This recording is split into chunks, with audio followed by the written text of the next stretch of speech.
In the name of Allah, who is the most beneficent and the most merciful. So, today I am talking about Introduction to Poetry in English Literature. So, as you know, poetry is considered one of the most important genres of literature. So, before I discuss the main topic, let me define first what is literature. So, literature is the personal use of language according to particular topic for particular purpose. So, the word poetry is derived from the Latin word poeta, meaning to do, to write, or to create. Poetry is also derived from the Greek word poem, meaning creator or to create something. So, before I discuss the main topic, let me define first what is poetry, its definition, kinds, and elements of poetry. So, poetry is a literary form characterized by the strong sense of emotions and feelings, a strong rhythm between sound and sense.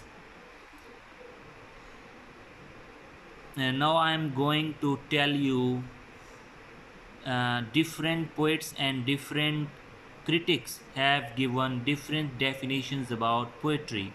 For example, William Wordsworth has said poetry is the spontaneous overflow of powerful feelings and emotions.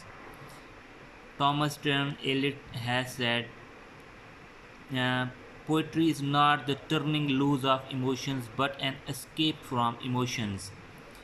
Poetry is not turning loose of personality but an escape from personality. Coleridge has said the best words in the best order.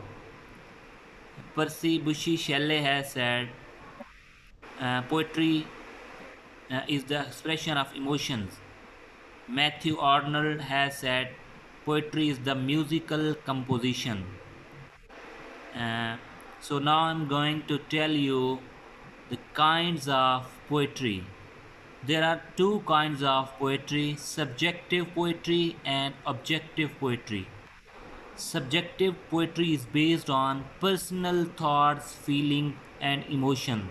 It's like inner, inner feelings and emotion, while on the other hand, objective poetry is based on outer facts, figures, outer emotion, and outer words.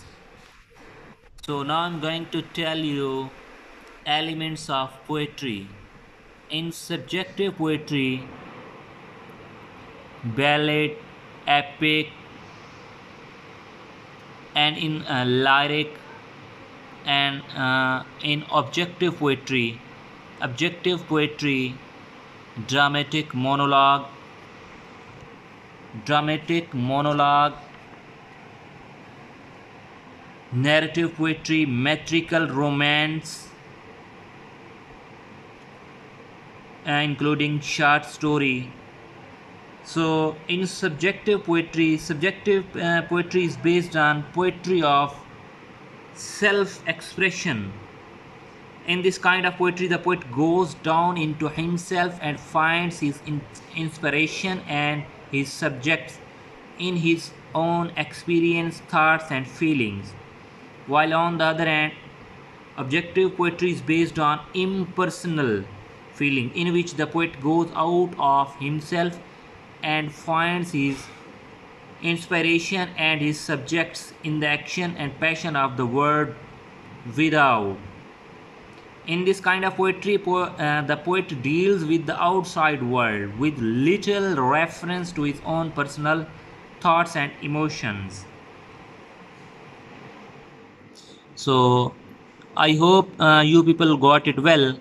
So, further, we will discuss uh, classical poetry and neoclassical poetry.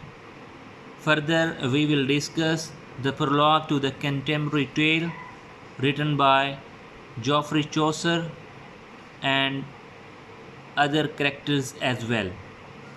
So if you have any question, you may ask now in comment section. Thank you. Allah Hafiz.